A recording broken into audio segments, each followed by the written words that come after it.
Hello everyone and welcome to another video. इस video में हम देखेंगे fourth question onwards. Third question तक हमने किया था पिछले वीडियो में, अभी फोर्थ क्वेश्चन ऑनवर्ड्स देखते हैं हम। So take the sets of numbers whose LCM is the product and cross the other sets. तो 6 और 7 में एलसीएम प्रोडक्ट है, यानी कि 6 टाइम्स 7 को मल्टीप्लाई किया तो 42 हुआ, और ये हमारा एलसीएम है कि नहीं वो देखना है हमें, करेक्ट। और ये हमें कैसे मिलेगा?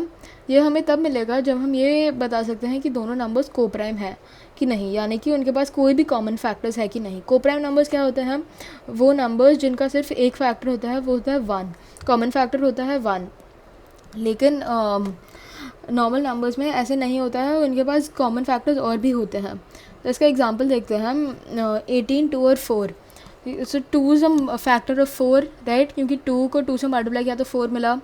2 इज़ ऑल्सो फैक्टर ऑफ 18। सो 2 को 9 से मल्टीप्लाई किया तो 18 मिला, और 4 और 18 के भी कॉमन फैक्टर हुआ 2, करेक्ट। तो ये तो पक्का नहीं हो सकता है, तो मैं यहाँ ब्लैंक छोड़ दूँगा। फिर 3, 7 और 8। अभी 3, 7 और 8 में क्या है? सो 3 और 7 तो को प्राइम है, करेक्ट, क्योंकि 3 times 1 is 3, 3 times 2 is 6 and 3 times 3 is 9। So 7 is not a multiple of 3, neither is 8 a multiple of 3, क्योंकि 3 times 1 is 3, again 3 times 4 goes to 12, 3 times 3 is 9 and 3 times 2 is 6, तो 8 बीच में रह गया। और 8 और 7 को भी देखो तो वो सेम ही होते हैं, और 7 और 3 को देखो तो कोई भी फैक्टर्स नहीं है। 7 और 8 में कोई भी फैक्टर्स नहीं है, और 3 और 8 में कोई भी फैक्टर्स नहीं है कॉमन, तो इसलिए ये हम टिक करेंगे, करेक्ट। बस टिक डाल देता हूँ। हाँ, ये हुआ टिक। अगला वाला देखते हैं हम, 14, 12 और 6। तो 14, 12 और 6 में क्या है?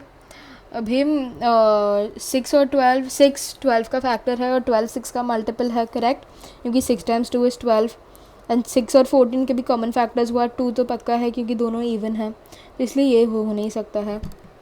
फिफ्थ वाला मुझे दिख नहीं रहा, तो फिफ्थ वाला आप छोड़ दीजिए, वो ठीक है। तो फोर्थ भी नहीं हो सकता है। अभी आगे अगला क्वेश्चन करते हैं हम। आई होप आपने ये पिछला वाला समझ लिया। अगले वाले में क्या है? आपको एलसीएम देखना है और फिर आपका करेक्ट आंसर लिखना है, करेक्ट। तो रीजनिंग देना है आपको, क्यों ये एलसीएम आपको कैसे मिला। तो 11 और 12 का एलसीएम क्यों होगा? क्योंकि 11 और 10 को प्राइम नंबर्स हैं, करेक्ट।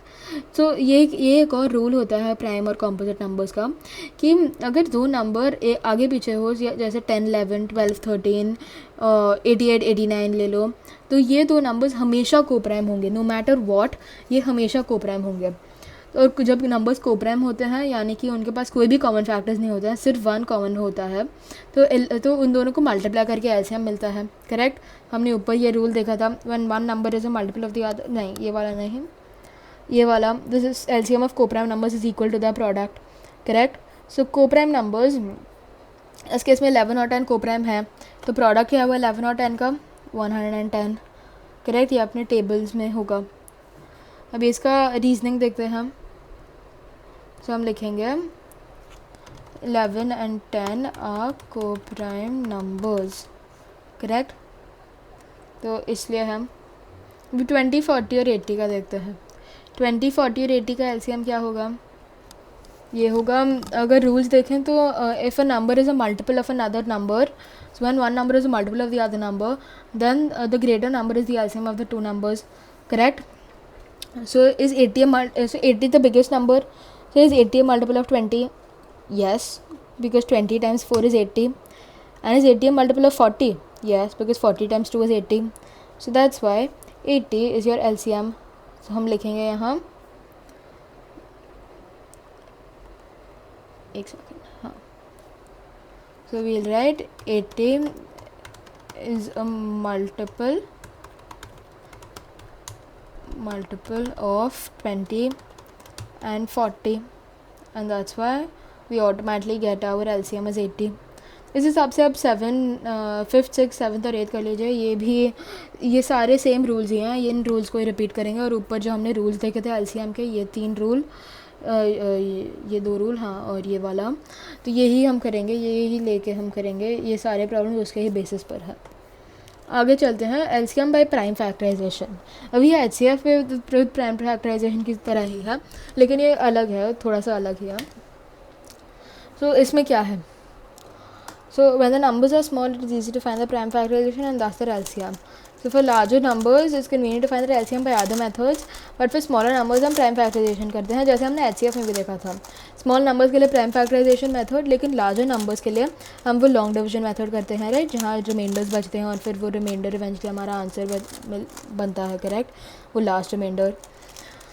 तो ये एलसीएम क्या है, 90 and 220। So LCM of 90 and 220। सो 90 का प्राइम फैक्टराइजेशन अगर करो जैसे पहले किया था, एग्जैक्ट सेम है जैसे एचसीएफ में प्राइम फैक्टराइजेशन किया था, उसी हिसाब से आपको एलसीएम का ये प्राइम फैक्टराइजेशन करना है। 90 divide by 2 is 45, 45 divide by 3 is 15, 15 divide by 3 is 5 and 5 divide by 5 is 1। Then 220 divided by 2 is 110, 110 divided by 2 is 55, 55 by 5 is 11, 11 by 11 is 1. So आपका 90 is equal to 2 times 3 times 3 times 5, correct? And 220 is equal to 2 times 2 times 5 times 11. So both of them, so observe the prime factors of both the numbers. The prime factors क्या हैं? Prime factors 2, 3, 5 और 11 हैं, correct? तो ये मतलब है, और ये सारे numbers of prime ही हैं क्योंकि ये prime factors हैं। So write a particular factor, the maximum number of times it appears among the factors of any number. The product of these will be the LCM of the two numbers. So 2 appears 2 times maximum, correct? So common factor, so पहले सारे factors देख लो, सारे factors क्या हैं, 2, 3, 5 और 11, correct? जैसे हम उन्होंने यहाँ लिस्ट कर दिया। अभी हमें देखना है कि 2 कितने बारे आते हैं, दोनों नंबर्स में 2 कितने बारे आते हैं। तो इसमें 2 एक बार आता है और इसमें 2 2 बार आते हैं। तो जिसमें सबसे बड़ा है 2, मतलब 2 कौन से में बड़ा है वो देखते हैं पहले। So the factor 2 appears maximum 2 times, correct, क्योंकि 220 में 2 2 बार आता है लेकिन 90 में 2 सिर्फ एक बार आता है। सो ये आपको ध्यान में रखना है जब आप ये कर रहे हो, ये कि आपके दोनों नंबर्स या अगर 3 नंबर्स होते हैं उनमें से वो पहला प्राइम फैक्टर जो है आपने लिस्ट किया है वो कितने बारे आता है। अगर वो एक बार आता है तो आपका एक यहाँ आएगा मैक्सिमम, अगर 2 बार आता है मैक्सिमम इस केस में तो 2 आएगा, करेक्ट। तो 90 और 220 में 2 2 बार आया 220 में और एक बार 90 में, तो इसलिए 2 बार। अभी 3 भी मैक्सिमम 2 टाइम्स आता है, इसमें तो 3 है नहीं लेकिन इसमें है, करेक्ट, इसलिए हम 3 भी लिखेंगे 2 बार। 5 वापस दोनों में है, एक ही बार आता है। 5 टाइम्स 5 किधर और नहीं है, एक और 5 नहीं है ना इसमें, और एक और 5 भी नहीं है इसमें, तो 5 5 हुआ, तो 5 एक ही बार आया। और 11 भी एक ही बार आता है, 11 इसमें आता है नहीं लेकिन इसमें आता है, तो सिर्फ एक बार आता है। ये 2 11s नहीं है, या फिर एक और यहाँ कोई 2 या 3 11s नहीं है, करेक्ट, यहाँ तो कोई भी 11s नहीं है, यहाँ सिर्फ एक 11 है, तो एक 11 लिखेंगे और फिर इन सबको मल्टीप्लाई करना है। सो 2 2 बार लिया, सो 2 टाइम्स 2, 3 2 बार लिया, सो 3 टाइम्स 3, फिर 5 लिया और फिर 11, और इन सबको मल्टीप्लाई करोगे तो आपको आंसर मिलेगा 1980। अभी यहाँ ये मल्टीप्लिकेशन थोड़ा सा टफ हो सकता है, लेकिन आप पेन एंड पेपर यूज़ करो तो ये इतना भी टफ नहीं होता, आसान हो जाता है। अभी आगे देखते हैं prime factors of 48, 18 and 64, correct, which find the LCM. तो प्राइम फैक्टराइजेशन पहले कर लिया, 2 times 2 times 2 times 2 times 3 and 2 times 3 times 3 and 2 times 2 times 2 times 2 times 2 times 2, correct. ये हुआ 64, 18 और 48 का प्राइम फैक्टराइजेशन। अभी मैक्सिमम 2 कितने बार आते हैं, तो prime factors are obviously 2 and 3, क्योंकि 5 नहीं है, कोई और प्राइम फैक्टर्स नहीं है, सिर्फ 2 और 3 है, 2 और 3 और यहाँ तो सिर्फ 2 है, तो प्राइम फैक्टर्स आर 2 एंड 3। भी 2 मैक्सिमम कितने टाइम आता है, 48 में 2 4 बार आता है, 18 में 2 एक बार आता है, और 64 में 2 6 बार आता है, करेक्ट। और 4, 1 और 6 में सबसे बड़ा क्या हुआ, 6, correct. So 2 appears maximum of 6 times. फिर 3 appears how many times in 48? 3 appears once in 48, 3 appears twice in 18, and in 64 3 doesn't appear at all, correct. So 3 appears twice in 18, so इसलिए 2 times. So अभी वही करेंगे हम, so 2 6 times लिखेंगे और फिर 3 2 times, correct. So अगर वापस ये मल्टीप्लाई करोगे तो आपका आंसर आएगा 576, so the LCM is 576. हम ये इस हिसाब से सेकंड प्रॉब्लम करते हैं, 42 एंड 35 का प्राइम फैक्टराइजेशन। तो पहले 42 का प्राइम फैक्टराइजेशन करता हूँ मैं, 35 का नहीं करूँगा मैं क्योंकि हमने ये पिछले टॉपिक में भी किया था, और फिर मैं डायरेक्टली आपको प्राइम फैक्टराइजेशन लिख लूँगा, ओके। Line, okay. सो 42 फिर 2, वापस एक और लाइन, फिर ये हुआ 21, फिर 21 को क्या किया 3, करेक्ट, बिकॉज 21 डिवाइडेड बाई 3 होता है कुछ, मतलब जो आंसर मिला हमें। फिर लाइन वापस नीचे, और फिर 21 divided by 3 is equal to 7, correct. तो यहाँ लिखा हमने 7, एंड देन 7 डिवाइडेड बाई 7, क्योंकि 7 is a prime number, so 7, and this is equal to 1। तो हमारा प्राइम फैक्टराइजेशन हुआ, यहाँ ले लेता हूँ मैं पहले, हाँ,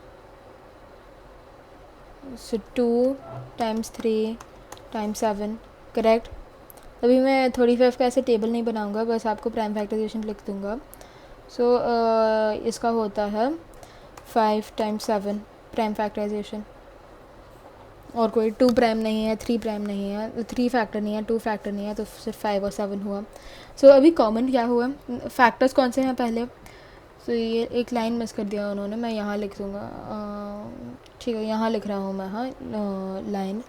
सो फैक्टर्स आर 2, 3, 5 एंड 7, करेक्ट, क्योंकि 2 आया, 3 आया, 5 आया, 7 आया। जो भी नंबर्स हैं इनमें वो लिख दो एक बार विदाउट रेपिटेशन, मतलब 7 2 बार आया तो 7 2 बार नहीं, सिर्फ एक बार लिखना है। अभी फिर एलसीएम क्या है, तो पहले हमें लेना है कॉमन फैक्टर्स, करेक्ट। एक्चुअली मैं यहाँ फिट कर सकता हूँ, ठीक है। तो अभी पहले हम क्या लेते हैं, 2 3 5 और 7 का कितने टाइम्स हैं। सो 2 एक बार है, सो 2 एक बार। फिर 3 कितने बार है, 3 भी एक ही बार है, क्योंकि इस नंबर में तो 3 है ही नहीं, लेकिन इसमें है, तो 3 एक और बार। फिर 5 भी एक ही बार है, क्योंकि 5 सिर्फ ये नंबर में एक बार है। और 7 भी एक ही बार है, क्योंकि इसमें एक बार है, इसमें एक बार है, ये 2 नहीं है, ये 1 है 1 है, तो इसलिए 7। और इसका फिर टोटल आया हमारा 2 3 6 6 5 30 37 210। तो एलसीएम 42 1 35 210। ये वीडियो थोड़ा सा लंबा हो रहा है, सॉरी, लेकिन हाँ, ये यहाँ हम ख़त्म करेंगे। 3rd 4th और 5th आप, और ये 2nd वाला आप होमवर्क के लिए कर लीजिए। अगले वीडियो में हम देखेंगे LCM by division method. Thank you for watching and see you in the next video, bye.